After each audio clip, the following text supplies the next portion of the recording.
Let not a person revive the past, or on the future build his hopes. For the past has been left behind, and the future has not been reached. Instead, with insight, let him see each presently arisen state. Let him know that and be sure of it, invincibly, unshakably. One who dwells thus ardently, relentlessly by day, by night, it is he, the peaceful sage has said, who has one fortunate attachment.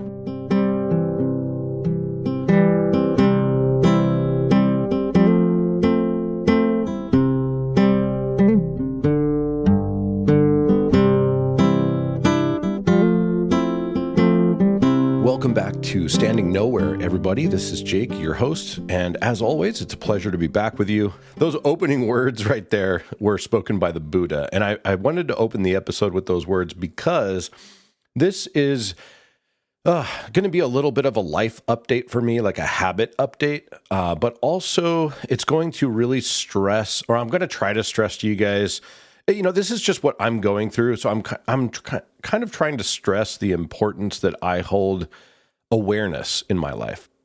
Awareness is like the greatest treasure you have in your life. It's your superpower.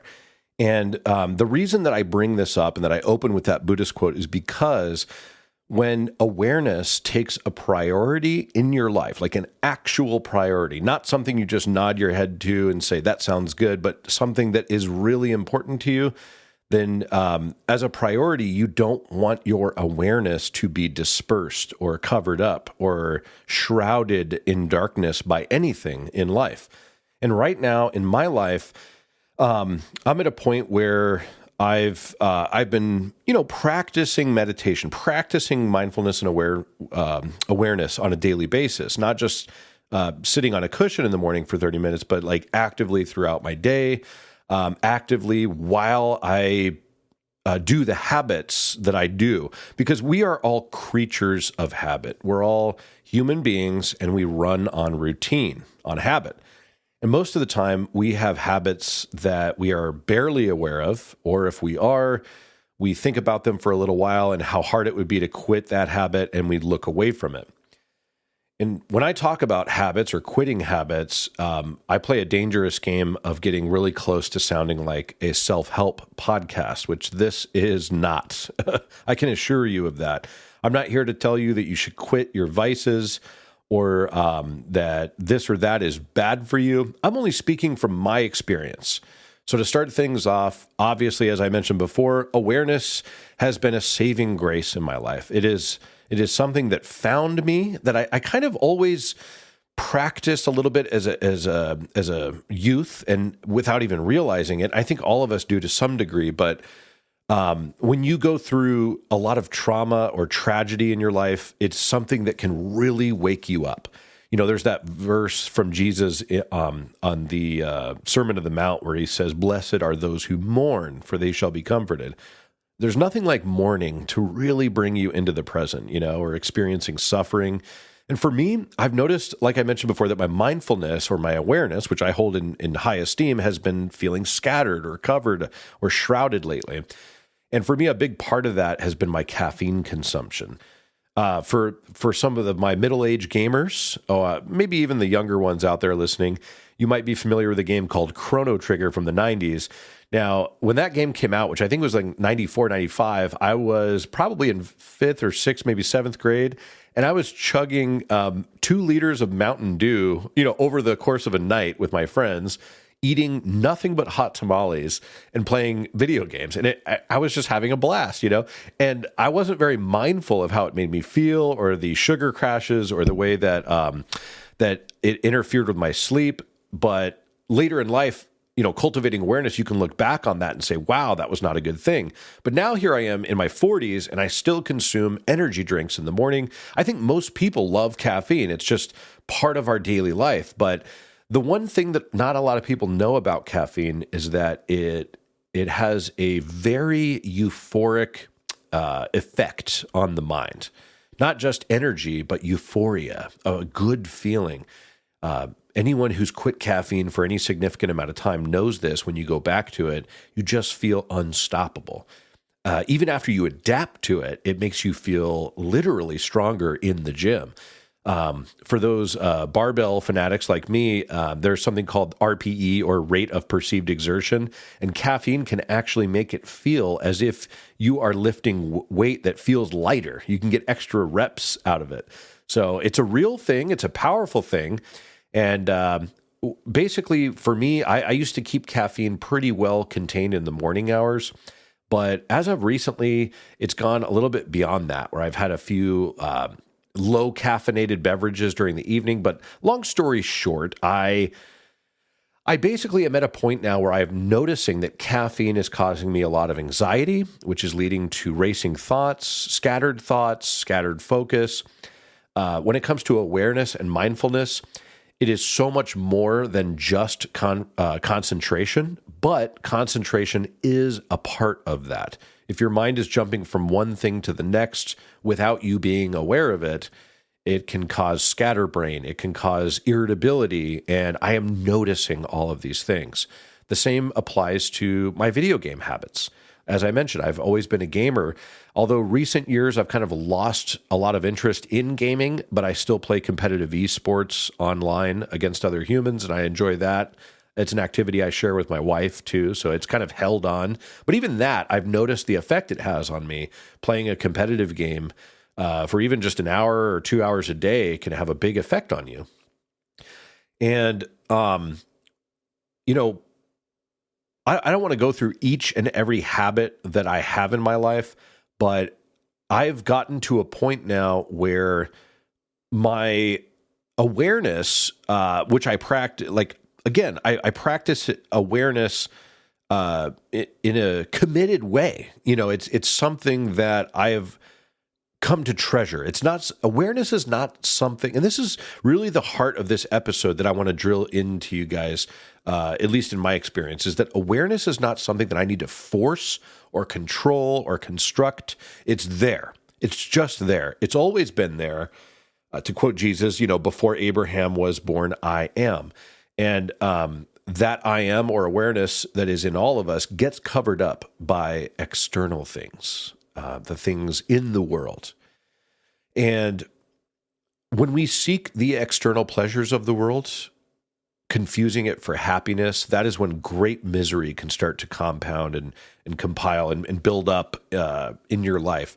And I don't like that. And I don't like that feeling. I don't like feeling dependent on energy drinks or a little bit of cannabis at the end of the day, or a TV binging every day, or video. I don't like it. If anything, it's like I just love being aware and being present more than anything. And when that gets covered up, I feel icky. And that's how I feel right now, basically. So I just wanted to talk a little bit about the effects that it's been having on me as well, because I am going to, I'm at a place now, like the last episode I did was called this, You Can't Rip the Skin from a Snake, right?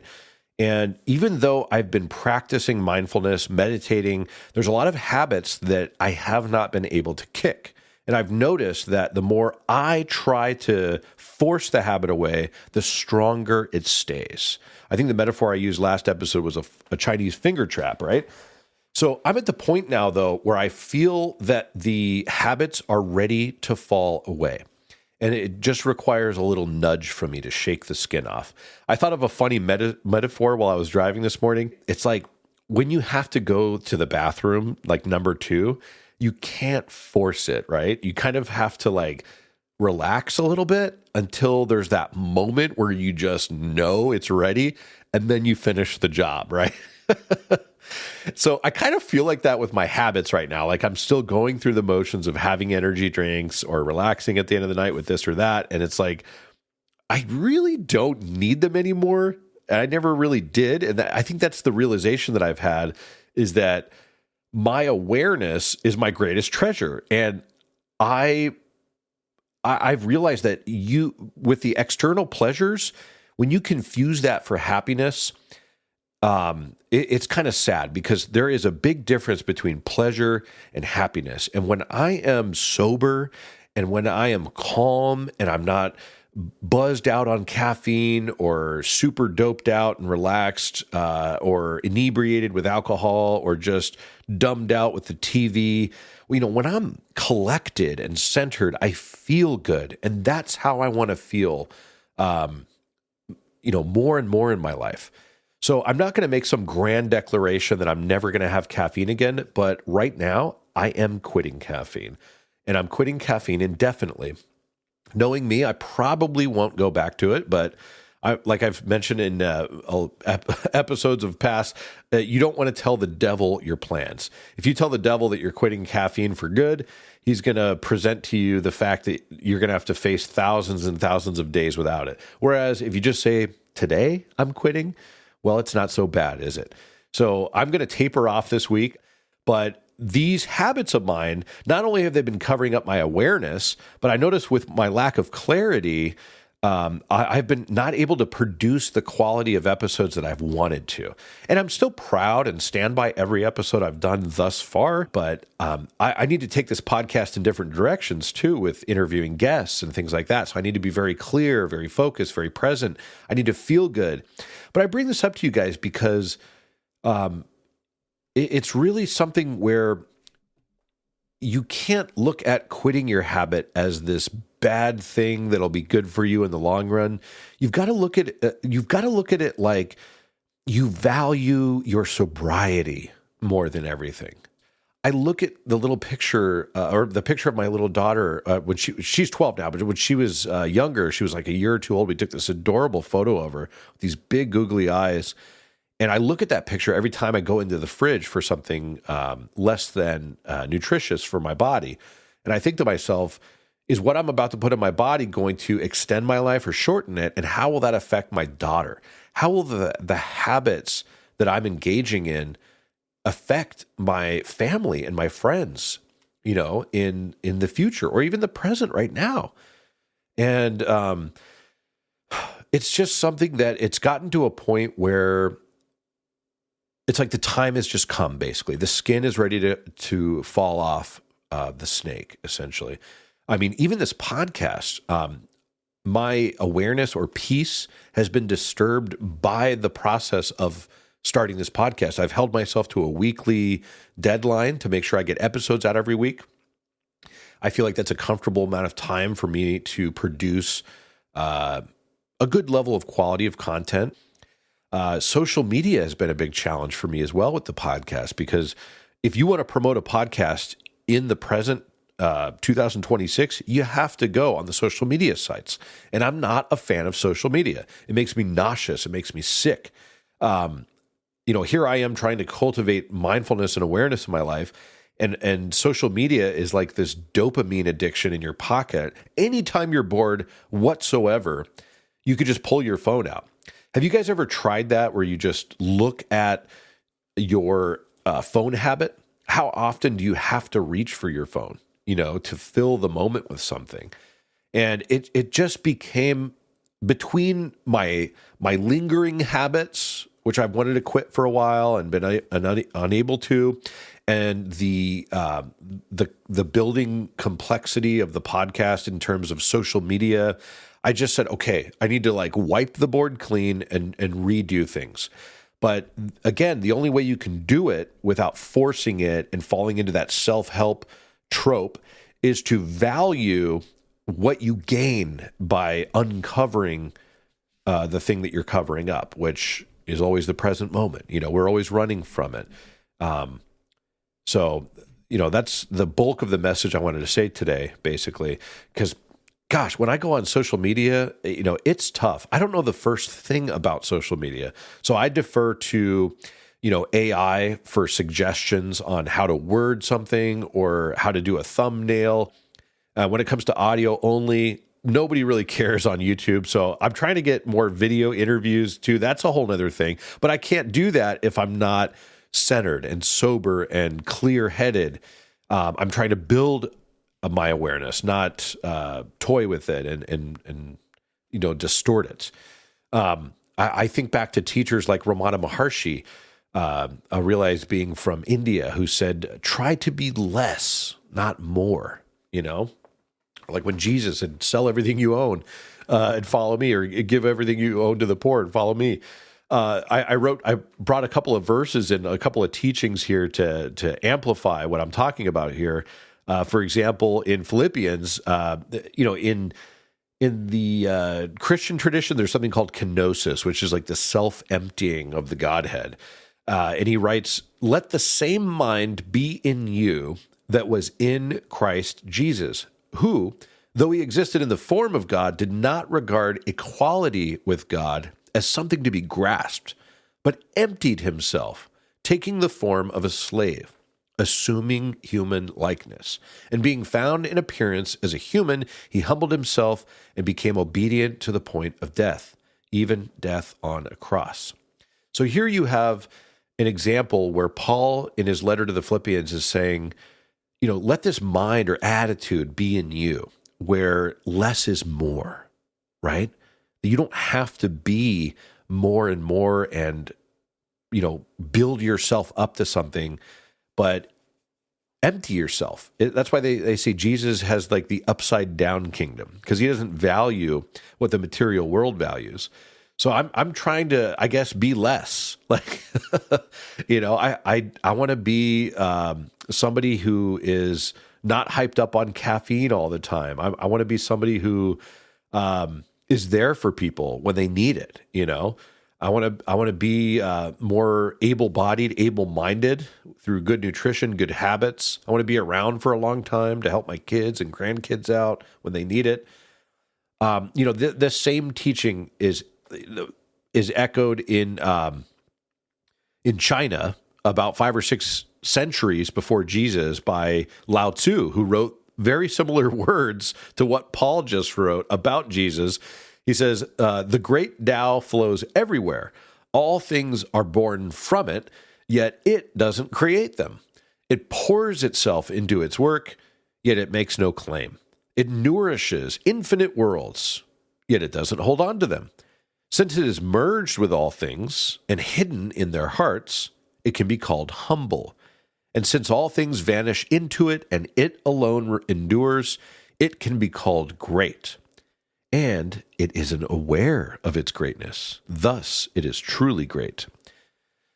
So again, this whole thing that I'm trying to talk about on this episode is that your awareness or your mindfulness is not something that you build or construct or you have to work towards or even practice building or anything like that. It's something that you uncover. It's always been there.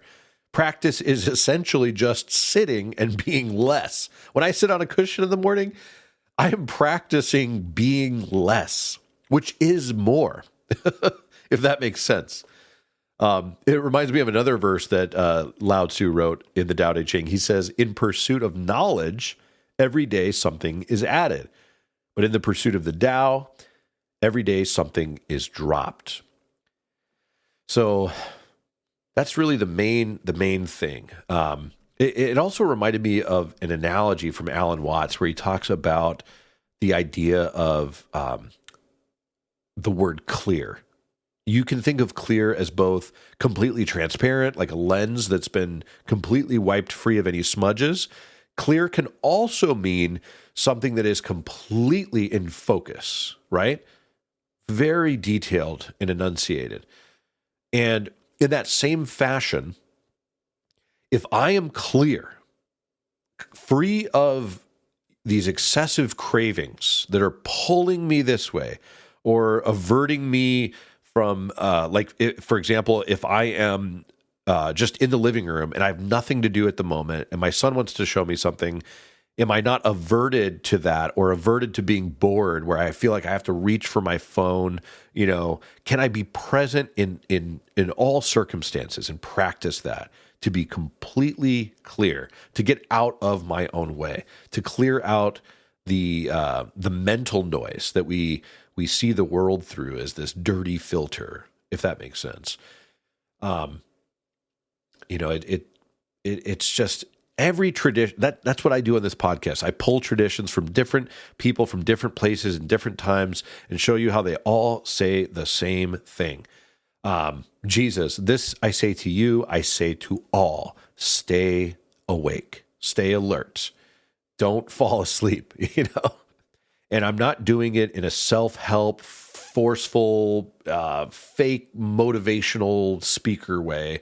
I'm doing it because I want to be aware. I want to be clear. And I value that more than the little kick I get from having a monster in the morning or a puff on the pipe at the end of the day, or zoned out while I'm watching the 15th Netflix show in my queue. I just want to be aware and alert of my life before I'm dead.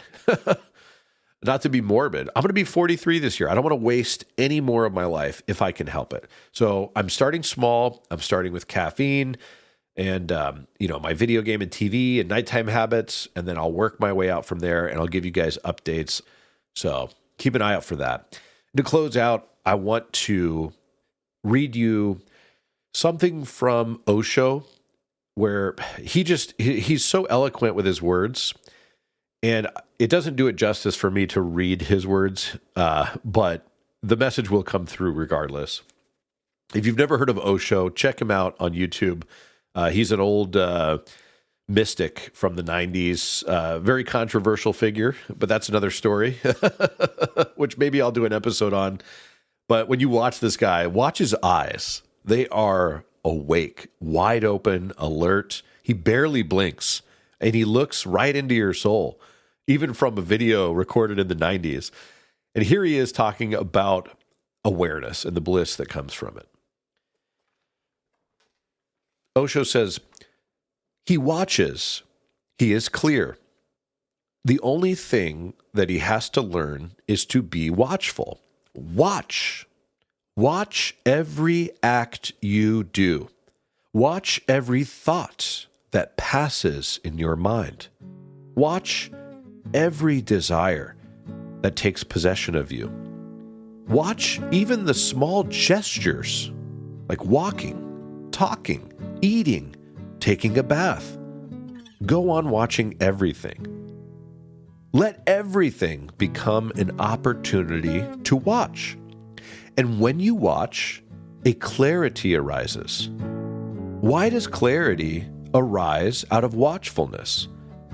Because the more watchful you become, the more all your hastiness slows down. You become more graceful. As you watch, your chattering mind chatters less. Because the energy that was becoming chattering is turning and becoming watchfulness. It is the same energy. Now, more and more energy will be transformed into watchfulness, and the mind will not get its nourishment. Thoughts will start becoming thinner. They will start losing weight. Slowly, they will start dying. And as thoughts start dying, clarity arises. Now your mind becomes a mirror, and when one is clear, one is blissful. Confusion is the root cause of misery. It is clarity that is the foundation of blissfulness. See you next time, guys. Thanks for listening.